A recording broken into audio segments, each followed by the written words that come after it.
Mark Hamill, who is walking away. Is there anything you haven't gotten to do in a Star Wars movie that you want to do? Musical number, maybe? Sing and dance? There's something seriously wrong with you. Is there anything that you want us to know going into The Last Jedi? Anything you want to tell the audience or the world about this one in comparison to the other ones? It's the longest one. It doesn't matter. Luke Skywalker is here, and Amy's here with me. Yes, Miss you, stranger. Thank you. Miss you, too. What was your initial reaction when you found out you were returning just for one scene? When I read 7, I said, I love everybody's part except mine. And on this one, it was similar in the sense that I said to Ryan, I'm so surprised how you see Luke. These films now are being made by children. But how is it for him, for your kids to grow up with their dad as Luke Skywalker? But he's like, he likes David Cronenberg films better.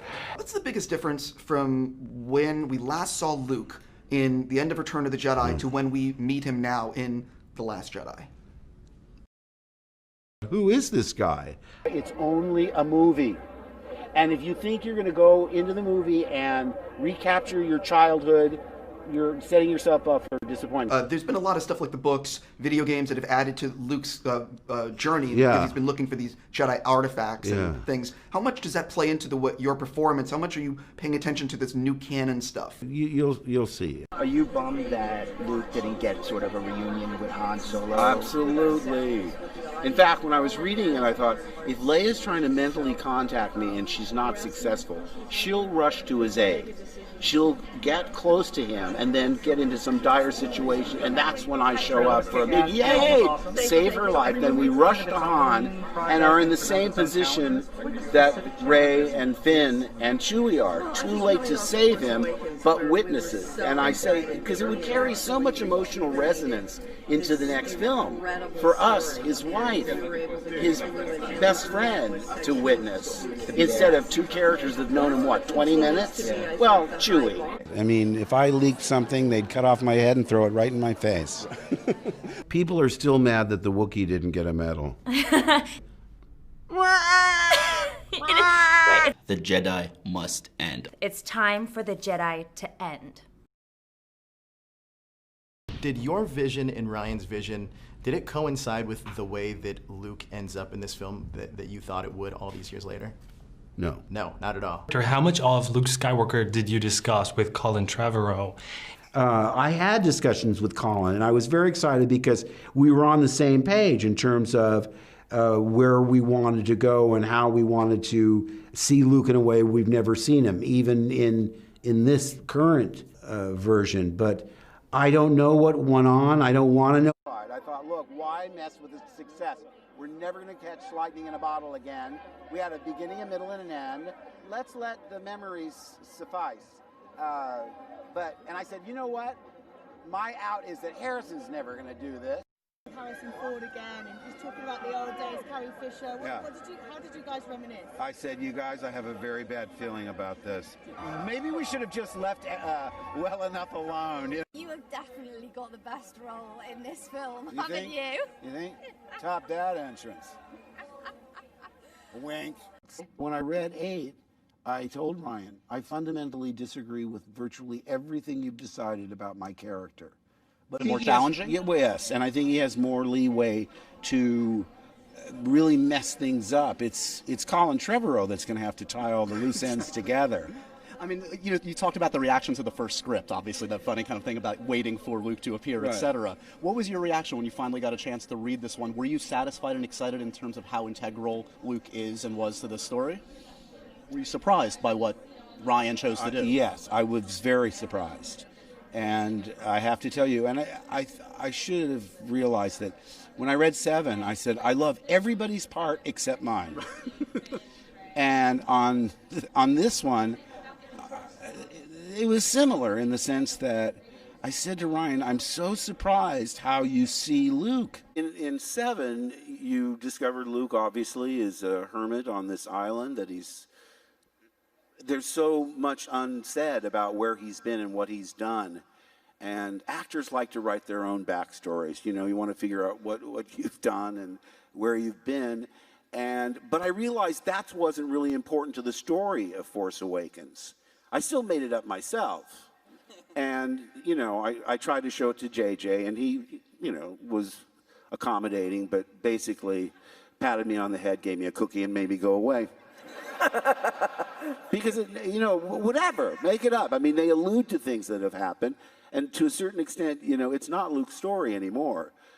But I think he's an important part of the overall arc of the saga. And again, there's a lot of mystery about him, even within the film. So you have to fill in your own backstory. I'm sure there'll be comic books and video games and novels that tell the story, but I'm just going to break in here and make sure that everybody out there realizes he is so significantly important to this next film. You have no idea. Well, that's good to hear. But I did go up to Northern California, and the artists were saying, "Oh, I've been drawing you for a year." And you saw all this conceptual art where Luke's, you know, in scuba gear with, you know, with Daisy's character. What's her name? Ray. Listen, you guys, I haven't seen it in a long time. Luke Skywalker has vanished. I said, oh, this is going to be good. I'm reading. I'm making notes every time everyone says, you know, Skywalker must be stopped, page 34. The sword of Skywalker is powerful, page 77. So I have this long list, and, you know, I'll tell you where I thought I came in the forest, when the lightsaber goes like this and flies off. I said, oh, what a great entrance. Ah! Ray caught it? She hasn't even been to Dagobah for training. What's the deal? I know, everyone said... You didn't finish your training either, so you have no room to talk. I was a Jedi school dropout, but I had to get back to my friends. That was my excuse. Look, what does Luke know? Can he feel that Han Solo's in danger? All those things.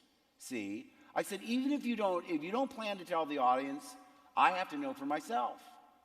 I made up a whole backstory of what happened between getting my medal, and yes, I agree, the Wookiee should have gotten one too.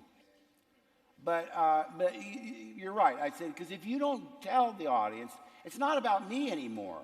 It's really not my story. It's the story of Rey and Finn and Poe and all of them, which is the way it should be. But you'll find out more. I don't think anyone will ever say, that's exactly what I wanted. And I better be careful, by the way. Because for 7, I said, in front of a crowd like you, I said, no matter what we do, you know, it's going to be, we can't please everyone. The build-up and John Williams' music, and, you know, I thought it worked very well.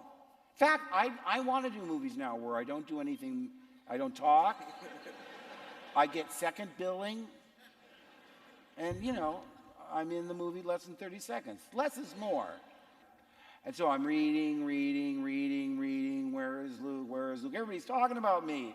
It's the most elaborate entrance in the history of show business. And then it's over.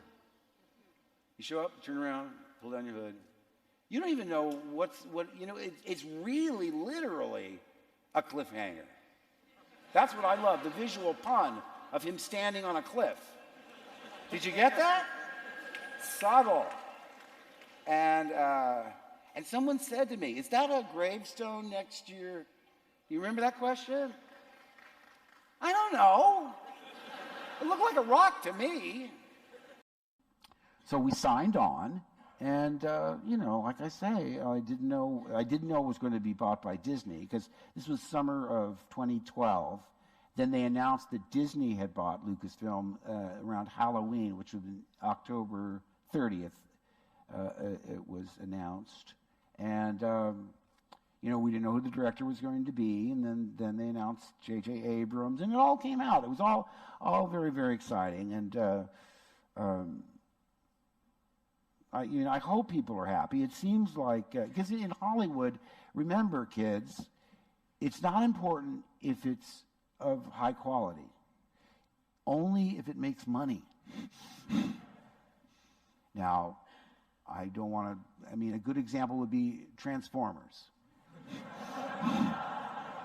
And to be completely fair to Michael Bay, I've never seen a Transformers film. I know they're among the highest grossing films in Hollywood history. I saw a trailer, and I'm too old to process that much information. The thing looked like it was edited in a Cuisinart. If you try and count 1,000, 2, 1,000, and it's just mind-boggling. And they're cutting everywhere where you don't know where you are. It's cinema of bewilderment, But what I'm saying is, they keep making. All I'm saying is, I've never met anybody that's my age or probably even your age that say, "Oh, I love that movie." Most people are disparaging of that particular franchise, but they keep making them because they make huge amounts of money. And oh my God, I just realized this is all on film. Because I shouldn't have gotten that specific, especially since I've never seen those movies, But my larger point was, it doesn't matter if it's good as long as it makes money. So because The Force Awakens made a lot of money, I can't be. It's not ergo it's good.